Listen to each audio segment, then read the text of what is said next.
నేను అడిగిన దాని గురించి ఒక్కసారి ఆలోచించండి. కావాలంటే డబ్బులు ముందే ఇచ్చేస్తాను.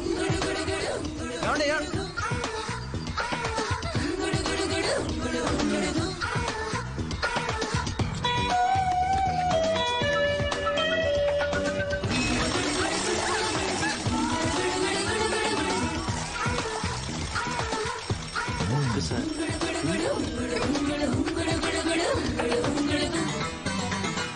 నీలు బాయ్. ఓకే, కలెక్టర్ ఆఫీస్ కి పోనీ.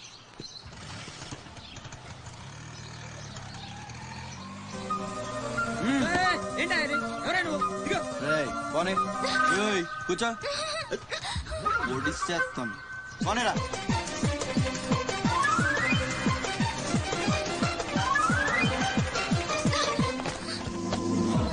ఇప్పుడు చెప్పు, పిచ్చాళ్ళని వెనకాల పడి బతిమాలుకుంటున్నాను. అంత చులకనైపోయాను నీకు. అందుకని గొంతు మీద కత్తి పెడితే ఒప్పేసుకుంటాను అనుకున్నావా? ఒప్పిస్తాను. పని అయ్యేంత వరకు నేను వదిలేసే సమస్య లేదు. ఏ ఆడపిల్ల ఇలాంటి పని ఒప్పుకోదు. చా, ఇలాంటి ఛాన్స్ దొరికితే వద్దనే వాళ్ళు నేను ఇంతవరకు చూడలేదు. చాలా చీప్ గా మాట్లాడుతున్నావు. అంత లేదమ్మా, 10 మంది ముందు అడిగితే పరువు పోద్దని ఎదవ డ్రామాలు ఆడుతున్నావు. ఇక్కడ అరిచి గీ పెట్టినా సరే మూడో మనిషికి వినిపించదు. బేరం తగ్గుంటే ఎంత కావాలి? నేను అలాంటి దాన్ని కాదు. పోనీ డబ్బులు తీసుకోకుండా చెయ్యి. కొంచెం కోఆపరేట్ చేయి. నువ్వు తలుచుకుంటే 5 నిమిషాల్లో అయిపోద్ది. నా బాధ అర్థం చేసుకో.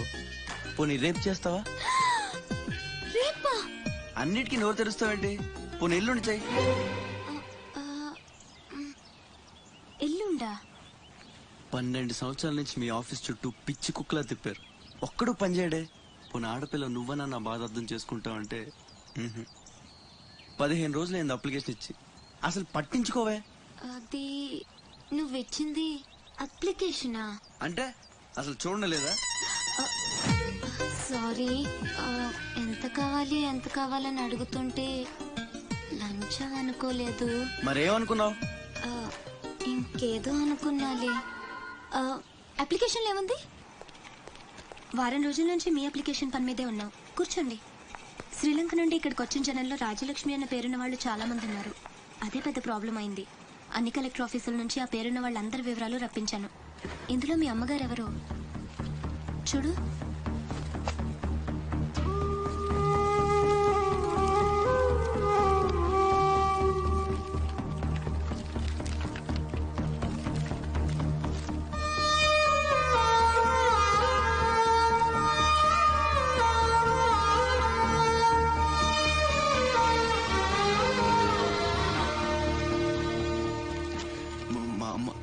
అడ్రస్ చూడరా. ఇందులో ప్రెసెంట్ అడ్రస్ లేదు, బట్ డెఫినెట్ గా ఇండియాలోనే ఉన్నారు. ఈ ఫోటో నేను తీసుకొచ్చా.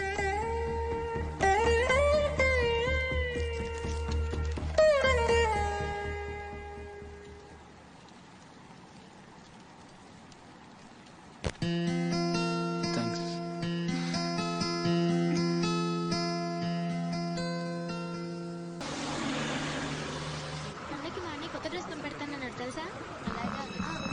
అసైన్మెంట్ లో నీకు ఎన్ని మార్క్స్ వచ్చాయి? 20 వచ్చాయి. సైన్స్ ప్రాక్టికల్ మంచి మార్క్స్ తెచ్చుకున్నాను.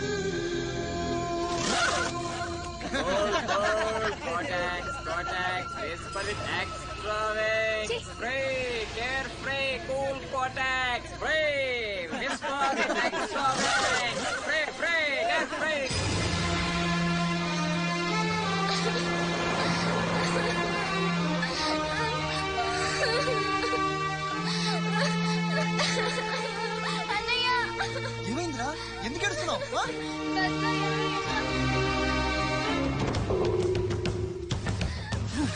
ఇంటికి తీసుకెళ్ళు.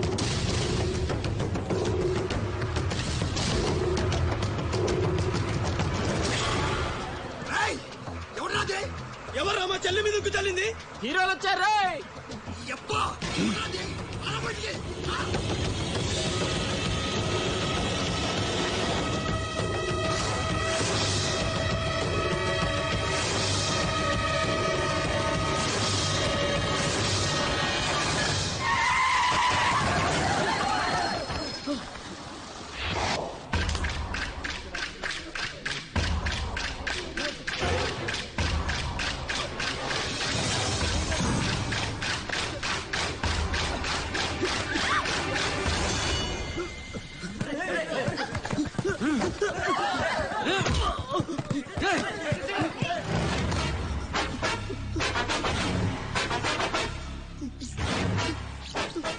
ఏదో తప్పైపోయింది అంతే. ఏదో సరదా కోసం వచ్చేది. సరదా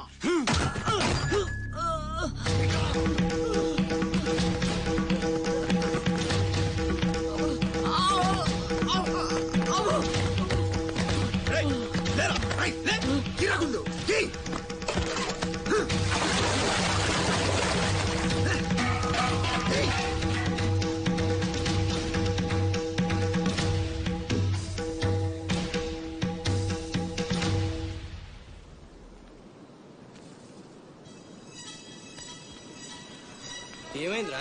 అమ్మ ఫోటో కనిపించట్లేదురా. కనిపించట్లేదా? ఎక్కడ పడేసావురా? రేయ్ నేను బస్ లో వెతుకుతాను.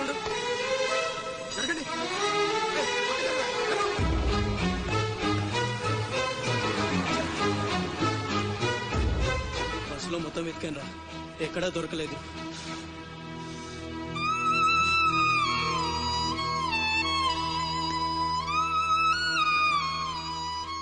నా దురదృష్టం ఏంట్రా, అమ్మ దొరికి దూరం అయిపోయింది. చాచా ఊరుకోరా, ఫోటో పోతే అమ్మ దొరకదా ఏంటి? ఊరుకో.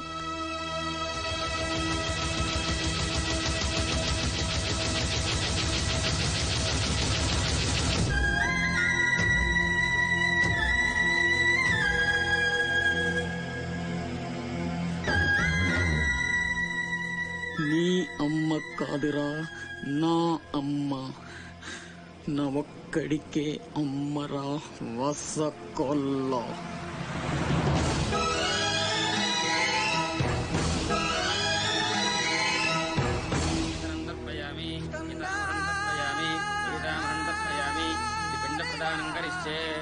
ఆబ్దికమైపోయిందమ్మా. అస్య కుమారస్య ఉత్తమగతి ప్రాప్తిరస్తు. అమ్మా, కాశీ నుంచి గంగాజలం తెప్పించాను. ఇది మీ ఇంట్లో ఉంచితే పోయిన నీ బిడ్డకి ఆత్మశాంతి కలుగుతుంది.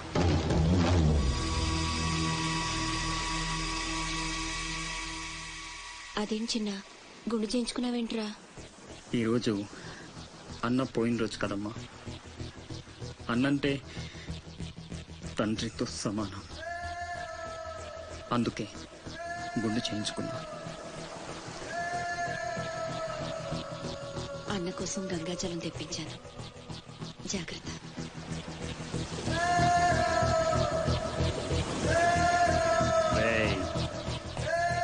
నువ్వు చచ్చావని చెప్పినా 12 ఏళ్లుగా నిన్ను అమ్మ మనసులోంచి దూరం చేయలేకపోయాన్రా. ఈసారి చంపటమంటూ జరిగితే మీ ఇద్దరి మధ్య బంధాన్ని చంపాలి, నిన్ను చంపాలి. 2 చావులు జరగాలి. జరుగుతాయి.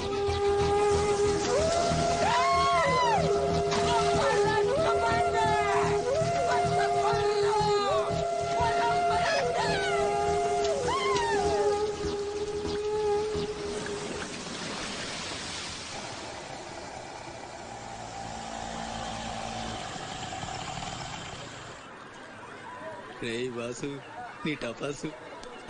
రండి రండి. హాయ్. ఎవర్రా ఈ అమ్మాయి? కలెక్టర్ ఆఫీస్ లో పనిచేసే అమ్మాయి బాబాయ్, మన శివాజీ ఫ్రెండ్ కూడా. నమస్కారం అండి. మావాడు బాగా సీరియస్, నువ్వే కాస్తంత సోషల్ గా మాట్లాడాలి. బాబాయ్ వాళ్ళని కూర్చోబెట్టి కూర్చొని సేపు హోటల్ క్లోజింగ్ ఇచ్చుకో. అబ్బే, నేను అందుకు రాలేదు. ఇక్కడ వెంకటలక్ష్మి ఎవరు? మా అమ్మ. ఏమ్మా ఏమైంది? దుబాయ్ నుంచి వచ్చిన వాళ్ళ అన్నయ్య ఆవిడ అర్జుకి కోసం అర్జీ పెట్టాడు. మా ఆఫీస్ తరఫున వాళ్ళని అక్కడికి పంపిస్తాం. బొడ్డోడు అదృష్టవంతుడురా, వయసుకు మించి నానా చాకరీ చేశాడు. ఇంకీడి కష్టాలు తీరిపోయినట్టే. అమ్మా, ఎక్కేనమ్మా చెప్పింది. దండం పెట్టు. దండాలమ్మా. అయ్యో, నా కోసం ప్రాణాలు ఇచ్చే మా అన్న ఆడున్నాడో తెలియక ఇన్నాళ్ళు ఈడు సంపాదనతో బతికాను. ఆసుకి చెప్పి గొప్ప సాయం చేసావమ్మా. అది నా డ్యూటీ. రేపే మీ ప్రయాణం, రెడీగా ఉండండి. అంతా బాగానే ఉంది కానీ మరి ఆ కాటరాజు పంపించాలి కదరా. అవును బాబాయ్, ఇక్కడే చాకరీ చేసి చావాలి తప్ప ఆడెక్కడ వెళ్ళిస్తాడు. మా కర్మ, మా తలరాత అలా ఉంటే ఎవరేం చేస్తారు? కాట్రాజు నేను ఒప్పిస్తాను. నిజమా? నిజమా తమ్ముడు? నువ్వు ఒప్పిస్తావా? ఒట్టి కొట్టేసి ఒక మాట వేయకుండా ఒక మాట చెప్పను. ఒప్పిస్తానమ్మా. ఆడు నా కాళ్ళు నొక్కుతాడు, సమ్మగా ఒళ్ళు పడతాడు. ఆడెళ్ళిపోతే ఈ పనులన్నీ ఎవడు చేస్తాడరా? ఎరా నువ్వు చేస్తావా? నువ్వు నువ్వు ఎరా నువ్వు చేస్తావా?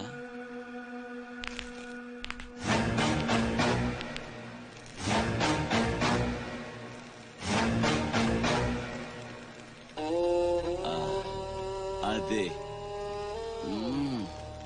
ఏం నొక్కుతున్నావురా నీ అయ్యా? పైన బాగానే నొక్కుతున్నావురా, మరి కింద కాళ్ళ సంగతి ఏంటి? ఆ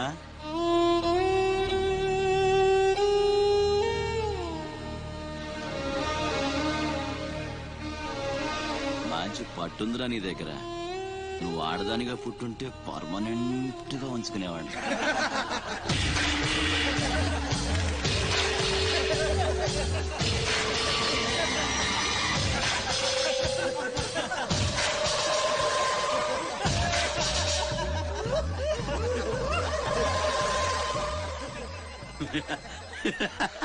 వాడు పోవచ్చు, మీరు పోండి.